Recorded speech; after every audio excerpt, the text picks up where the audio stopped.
Hello everyone, and yeah, it's been a while since I've been on this channel, but I thought I would maybe do something special for today, and that's do an unboxing video. Yep, that's right. I'm going to be doing an unboxing video on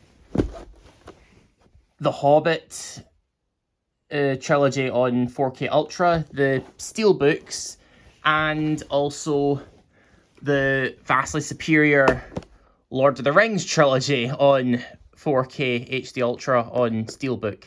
I got this as part of my birthday, which was the 27th of March, but the Steelbooks didn't come out in the UK until the 19th of July, which was yesterday, but Zavi took forever to deliver these. And I got The Hobbit with my birthday money, which, you know, just even though the Hobbit trilogy is nowhere near as good as Lord of the Rings, it still feels right to have the complete set of Middle-earth films, and plus, I don't really think the Hobbit trilogy is that bad. Now, I have got the two trilogies on other versions of Blu-ray, and here is the theatrical versions of the Lord of the Rings trilogy on regular Blu-ray. Like, there's Fellowship of the Ring, The Two Towers, and Return of the King. And I also have the theatrical versions of the Hobbit trilogy on regular Blu-ray. There's the... I think it's to do with Lego. No, that's the arrow that pierced Smaug's armor. Yeah, I just remember that just now. So that's really cool. And like with Lord of the Rings, it has the artwork for... Oh, there's Battle of the Five Armies, An Unexpected Journey, and the Desolation of Smaug. I don't know why Battle of the Five Armies is there instead of, you know, Unexpected Journey, Desolation of Smaug. Blah, sorry, I can't speak. An Unexpected Journey, Desolation of Smaug, and the Battle of the Five Armies. So I just put them back in there. And also for my birthday 1 year, I also got the extended versions on regular Blu-ray, which has all 6 of those films. And there's that lovely booklet. Yeah, it's a really nice booklet. Yeah, so I know this is just a little collection. Like, there's the 3 Hobbit films, and just a second, the 3 Lord of the Rings films as well, and Return of the King. I actually didn't watch the extended versions of both trilogies until lockdown first happened last year. And okay, I did watch Fellowship of the Ring with my brother at the start of 2020, and that was before COVID was taken as a serious threat. But yeah, I didn't watch the other 5 Middle-earth films until, well, the first lockdown. So yeah, but I've been rambling on long enough, so I think it's time I start unboxing these 2 bad boys. But first, let's start at the beginning with The Hobbit, which was the first book written by J.R.R. Tolkien, and it is a prequel trilogy to the Lord of the Rings trilogy. Right, let me just... Come on. You know, my parents have been trying to get me to do exercise throughout the week to try and keep fit while we're still in lockdown. It's still we're in the pandemic, and yeah, I think this will be good exercise for me. I don't want to damage the cardboard. This is quite hard. I know this is really boring, and I do apologize. Hang on a minute. Okay, after a little bit later, I got something that will help me a great deal. A pen. I'm gonna try really gently not to mark this. Okay. Right. Oh. There we go. There we go. Let's put this pen to the side and then just tear this open. There we go. There's the Hobbit Steelbook, and I can't get into these Steelbooks because it has this sleeve in the way, and oh, I could just get it stuck onto the bottom. Uh-oh. Oh, no. Oh, just right. Oh, it's damaged. Alright. There we go. No harm done. Right. And the sticky bit is off. Well, apart from this bit being a bit damaged, but no big shakes. I've seen people throw these out, but I'd like to keep them. And there's the Hobbit. Let's have a look at these steelbooks, which you can take easily in and out. And there's probably the best film of the Hobbit trilogy, An Unexpected Journey, because it did focus on Bilbo Baggins. Because one of the big criticisms with the Hobbit trilogy was, even though the trilogy of films is called The Hobbit, Bilbo Baggins wasn't really the focus. Like, most of the focus was on Thorin Oakenshield. I mean, great character, don't get me wrong, but it's called The Hobbit, not the Dwarf. It's called The Hobbit for a reason, but anyways, this is such beautiful artwork. I mean, look, there's Gollum. I think this is supposed to represent the famous game of riddles scene in Unexpected Journey, which is definitely the best moment in that film, where Bilbo and Gollum have that game of riddles for Bilbo to escape. And oh, speaking of which, there is that scene there, and there's the two discs, the extended version. Let me just take that out. And the theatrical version. And there's Bilbo and Gollum / Smeagol.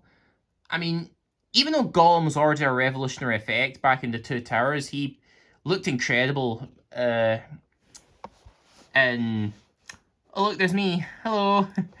The effect used on Gollum was incredible in The Hobbit. And look, there's Dolby Vision.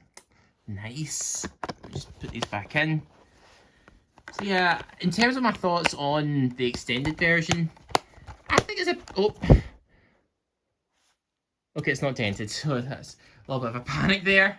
So in terms of my thoughts on the extended version of The Hobbit, Unexpected Journey, it's actually good. I actually enjoyed it. It's definitely the more watchable version. When I say watchable, that would imply that the Unexpected Journey is a terrible film, which it's not. It really isn't. The Hobbit trilogy is not a bad movie trilogy. It's just, given the book was way smaller than the Lord of the Rings trilogy of books, each of them, I mean, it didn't need to be a trilogy of films. And here's even more beautiful artwork with Bilbo Baggins and Smaug.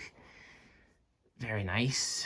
And it was probably from the best scene of the Desolation of Smaug, Bilbo's confrontation with Smaug. I mean, every scene with Smaug was just excellent. I mean, the effects used on Smaug was just absolutely outstanding, and Benedict Cumberbatch gave such an amazing performance as Smaug. And oh, there was the extended version, theatrical version, and there's big old Smaug. Yeah, I mean, Benedict Cumberbatch's performance, like the motion capture, the voice, and the effect, it was all fantastic. I mean, it was absolutely brilliant. True, Gravity did deserve that win for best visual effects, but it was no wonder that the Desolation of Smaug got nominated purely because of Smaug. And yeah, Desolation of Smaug, it's a good film, but I don't know. I mean, the extended version is slightly better than the theatrical version, but not by a whole lot. See, the thing is with the Hobbit trilogy, if you didn't like the Hobbit trilogy, the theatrical versions, I mean, I can guarantee you that the extended versions won't really change your mind. And it's especially true with what is probably the worst of the Middle-earth films, the Battle of the Five Armies. I mean, it's better than other finales out there. Right, Skywalker, give me your answer. But I don't know. I mean, this is the film where Bilbo Baggins was just shoved to the side, and basically all the attention was on Thorin Oakenshield and the dwarfs, right to the extent where Bilbo Baggins basically got knocked unconscious for the final battle, and Thorin did the heavy lifting against Azog the Defiler, which I've actually met the actor that played Azog the Defiler, Manu Bennett, and he seemed like a really cool guy. I think it was also Deathstroke and Arrow, but it was Hobbit, Battle of the Five Armies. I didn't really like this when I saw it back in 2014, and I can guarantee you that the extended version will not change your mind about this film, because even though I praised the effects of Battle of the Five Armies, and the effect on Smaug does look good, Battle of the Five Armies is filled to the brim with horrible, horrible CGI, and the type of... I apologize for the drilling, because, well, there's builders... Because there's some building work going on at my flat, and I do apologize for the drilling. So, yeah, I do apologize for that, but Battle of the Five Armies, it's filled with appallingly bad CGI, like the really bad motion capture on Billy Connolly's character, and Legolas just defying gravity. It just basically looks like I'm watching a video game cutscene.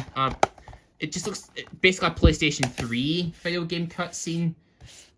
So, yeah, so that's The Hobbit, all done and dusted. And now let us get to the... Sorry, I thought I was going to say something, but let's... So, yeah, about Battle of the Five Armies. And it's rated 15 because of just violence, and that's literally it. Given the violence is more cartoonish than it's CGI, it could probably got away with a 12A or PG-13, to be honest. But that's beside... It's just purely for violence and nothing more. It would have still got with a 12A or PG-13 in America. But anyways, now let's get to the vastly superior Lord of the Rings trilogy. Oh, yes. Oh, and there's that silly thing at the back. Let me just get my trusty pen. And I'm going to very carefully get the plastic. And just tear this off. Come on. There we go. The Lord of the Rings trilogy. Next to the original Star Wars trilogy, it's my favourite film trilogy out there. I mean, it's just so fantastic, the Lord of the Rings trilogy.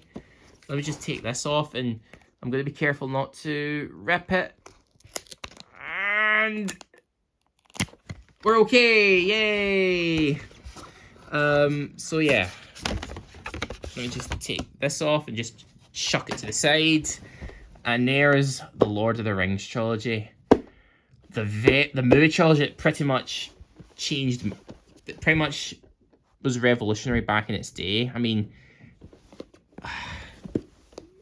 And there's the artwork of the Eagles. I forgot to show you the artwork up above, where that's the Lonely Mountain from The Hobbit, and I think that's some of the locations from Lord of the Rings, like Rohan, which was a key location from the Two Towers, but... Excuse me. Pardon me. And I think that's supposed to be referencing the mural from Minas Tirith. And I apologise if I'm annoying some Tolkien enthusiasts by getting some mythology wrong. I love the Lord of the Rings trilogy, but I'm not a big Middle-earth enthusiast. Not to the extent of, say, Star Wars. So just getting that out there. But let's get started in these steelbooks with the Fellowship of the Ring. And my goodness, this artwork is just so spectacular. I mean, you've got the Fellowship here with Gandalf, and I presume that's Frodo. And there's Aragorn. No, wait. Is that Aragorn? No, that's Legolas. And there's Gimli. And I think that's Merry and Pippin. And that's Boromir. And there's Sam. And I think that's Aragorn in the back. And I apologise if I get them wrong. It's just... I'm looking at them from a distance, okay? And there's the mural from Moria. And let's look at the back. And that's the leaf that's on... basically part of the gifts of Galadriel. Now let's open up this. Yeah, that's right. It was actually spread across 2 discs because the extended versions are so long that they had to spread them across 2 discs. Which the theatrical version, yeah, for some reason the theatrical version of Fellowship of the Ring is only a PG. Which, if I'm going to be honest, I think this film is kind of pushing it for a PG rating. I mean, I'm pretty sure it's rated PG-13 in America, but in the UK it has that PG rating. But let me just take those discs out. There's the extended version There we go. I think this location is called Monhen. And if I'm correct, see, I do know my stuff. But yeah, that is such fantastic. I mean, I know this is a miniature, but if I ever saw those structures in real life, I would just be so overwhelmed by the architecture because they're just so magnificent, so huge.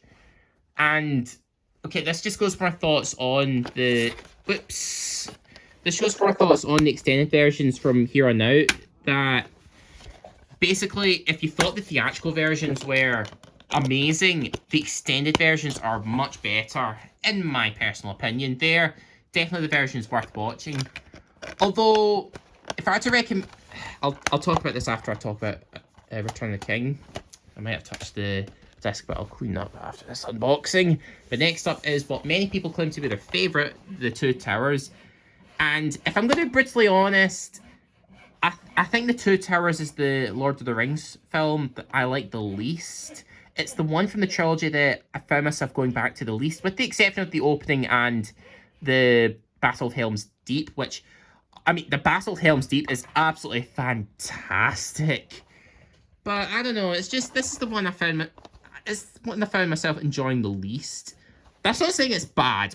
Far from it, because this is still a fantastic 10 out of 10 film. It's just the one I like the least. And there's the Ents, and there's the... I think this is the tower, that's the Tower of Barad-dûr, where you see the Eye of Sauron. And there's Saruman's Tower, Isengard. I can't remember the exact name of the tower, but those are the two towers. And at the back, I think that's a mural of Rohan, since I think that's the Town of the Horses. And I do apologise if I'm enraging some Tolkien enthusiasts that are watching this, but I'm not that very knowledgeable in Middle-earth. As I said, now let's open this up. Wow. There's the theatrical version of The Two Towers, rated 12, rightfully so. And then there's where Saruman gives that epic speech. A new power is rising. Its victory is at hand. I mean, rest in peace, Christopher Lee. I mean, Saruman was one of his best roles. And I've got pins and needles on my foot because I'm leaning down. And there's the Orc army. They're about to attack Helm's Deep. So yes, Two Towers is definitely more Aragorn's story because, well, Frodo and Sam pretty much take a backseat in this film, which I'm not really too bothered about because, well, you get some amazing scenes with Aragorn. And this also did introduce one of the a very iconic visual effect, and that being Gollum. Right, there we go. Let me just put this back in. There we go. Let me just put this there. And last, but certainly not least, come on, come out. The Return of the King. And there's that artwork of Gollum and Mount Doom and the eagle and the inscription of the ring. And there's the crown of the king. What a film Return of the King was. I mean, it deserved every single Oscar it won, including Best Director for Peter Jackson and Best Picture, because it is such an achievement that this film won Best Picture. And rightfully so, it may as well be my favourite Best Picture winner. And let's open it up. Really, out of all the stills from the film they chose the Oliphants, not Aragorn with the Army of Dead or Frodo and Sam in Mount Doom. Was it because of the meme, "That still only counts as one"? I don't know. I feel like they could have chose that better. They could have chose a better one, like the ones I just mentioned, but anywho. There's the extended version, part 1, and the let me just put that back in. Come on. There we go. The theatrical version. And the extended version, part 2.